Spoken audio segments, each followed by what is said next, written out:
Hey guys, so today is you're going to be watching this video on Tuesday. This is the second day of writing workshop work for your editorial. In your last lesson, you really focused and zeroed in on your topic. You wrote it as a question, starting with the word should. You thought about questions that have more than one reasonable answer, and you focused on smaller issues inside the topic. Your homework last night, or last class, was to look at those 8 questions you came up with and decide which one you're the most passionate about, which one you have the most information about, is most familiar to you, you have access to information about it, and which one you think you could do your best job convincing your audience on. So today, the focus in class is going to be on finding and gathering possible arguments that you could use to support your position. You'll remember that when we read editorials, when we were looking at the questions for understanding, one of the questions was, what are the arguments that support the author's position? So now you need to come up with your own. What are the things you're going to say in this editorial to convince people? How will you convince them? So I'm going to model for you today using MindNode. I've chosen a particular question. It starts with the word should. It's got more than one reasonable answer, and it's something that's more specific about nutrition. And so the question I'm going to work with today is, should nutrition be a required class in schools?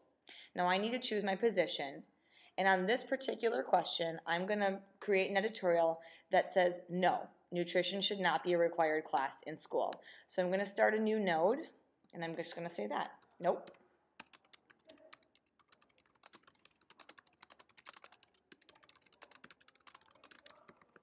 Okay. So from here, I need to come up with some supporting arguments, and I need to brainstorm them. And so I'm going to model that for you, and then you guys are going to do this for your own topics. So let's say that when I think about no, I don't think nutrition should be a required class in school. The first reason that I think that is that honestly, I think that there's more than enough public information already available about healthy food choices, and that we really don't need kids to be forced to learn more about nutrition or forced to have a required class in school that could take away from maybe another class that they're more passionate about or they don't know a lot about. I feel like there's already a lot of information available on the media and in a variety of media. We have health classes in school. Most people already know what good foods are, what good nutrition looks like. So that's really my first argument, that there's already enough public information available. People have enough access to this information.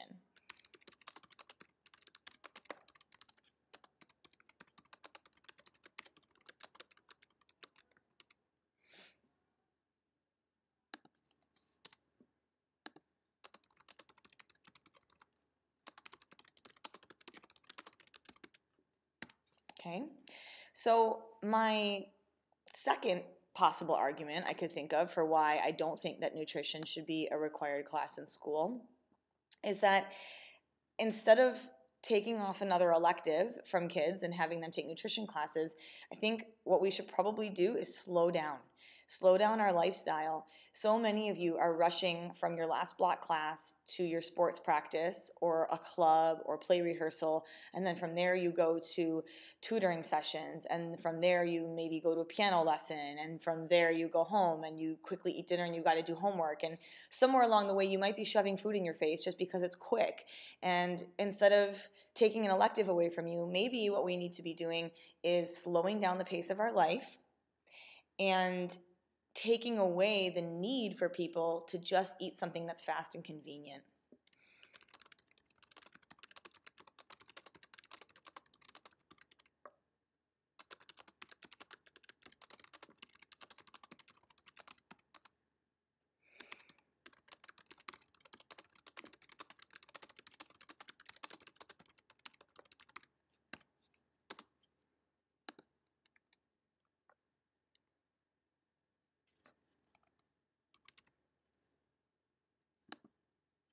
Okay, so here I've got 2 supporting arguments so far. Another one that I thought about for why I don't think teaching a required class is going to be adequate enough is that, as I said before, education, we already have a lot of knowledge about this, but one of the real problems I see with access to adequate nutrition is the cost. Nutritional foods are expensive. They cost It costs more money to make a salad than it does to buy a burger off the dollar menu at McDonald's. And that's an issue that I think we really need to address. Rather than doing more education about it, you could teach kids all you want about what a healthy meal is, but if they can't afford it, it doesn't do them very much good. So I think instead we need to focus on adequate access to nutritional foods and making them more affordable.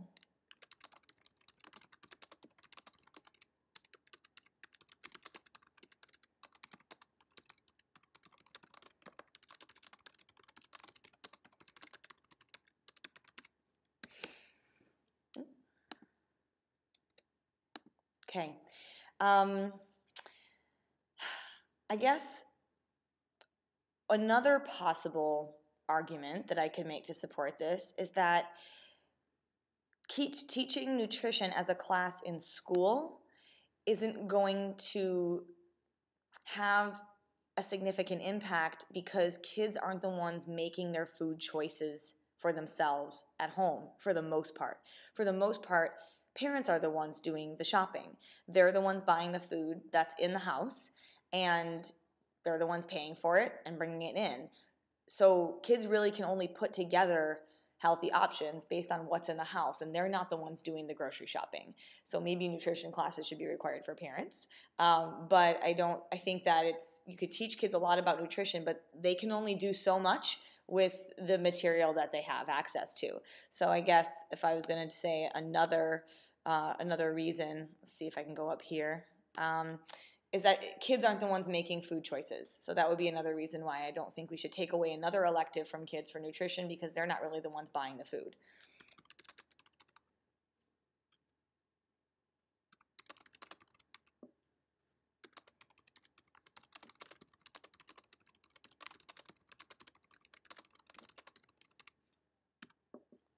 Okay, so I've come up with 4 different supporting arguments that I can make to defend or support my position on the issue, which is that no nutrition classes shouldn't be required in school.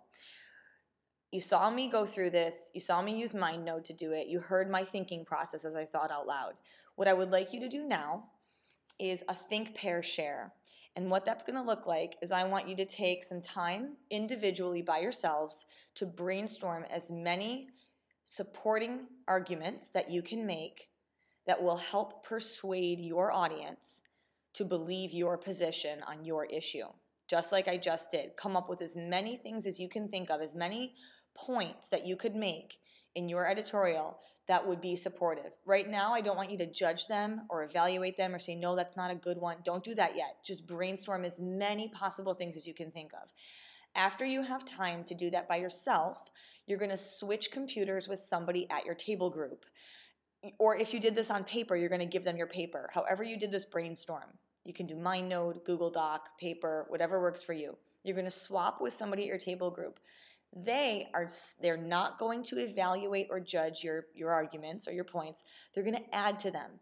Perhaps someone at your table group can look at your topic and then look at your particular position on the topic, and they can say, oh, you forgot one or you missed one. Like, these are 4 good ones, but did you think about this?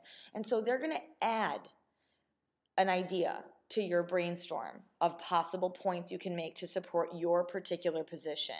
So when you get somebody else's, your job is not to judge what they already have, but to add to them, to try to think for them and help them out. Maybe you can come up with something that they didn't come up with. And then after you've added to their piece, give it back to them so that they can look at it and they can think about it, and maybe your idea would spark something else in them. So I want you to stop this video and I want you to do the think, pair, share, where first you come up with these supporting arguments yourself, and then you swap with somebody at your table group and they add to your brainstorm for something that you didn't think of. After you're done with that process, I want you to watch the second video, which is going to model this process for you, but about coming up with the opposing argument and then refuting it. Okay? Good luck.